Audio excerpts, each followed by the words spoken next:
எல்லாருக்கும் வணக்கம்.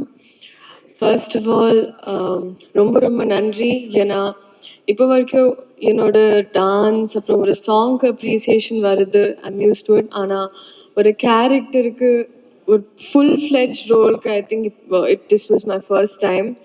And thank you என்னோட டைரக்டர் சுதா மேம்க்கு and production house Dawn Pictures. ஏன்னா இது எனக்கு ஒரு பர்ஃபெக்ட் டெபியூ எனக்கு அப்படி தோணுது. அண்ட் ஐ ரியலி ஃபீல் இந்த ஒரு ரெஸ்பான்ஸ் தியேட்டர் வெளியே வர்றதுக்கு அப்புறம் I felt everyone's eyes அப்படி ஃபுல் கண்ணில் நீர் and all of that. And I really felt very very happy. ஒரு சாட்டிஸ்ஃபைட் ஃபீலிங் அண்ட் ஒரு கிரேட்ஃபுல் ஹார்ட். நிஜமாக லைக் தமிழ் சினிமாக்கு தமிழ் மக்களுக்கு இப்படி ஒரு ஆப்பர்ச்சுனிட்டி கொடுக்கறதுக்கு I'm very very grateful. And இது ஒரு பர்ஃபெக்ட் ஸ்டோரி, ஒரு history we created is what I feel. Thank you, ரொம்ப ரொம்ப நன்றி. அண்ட் யா, இப்போ ஒரு நல்ல ஃபவுண்டேஷன் வந்துச்சு. இதுக்கு மேலே I want to build a very good career in Tamil cinema. Thank you, ரொம்ப ரொம்ப நன்றி.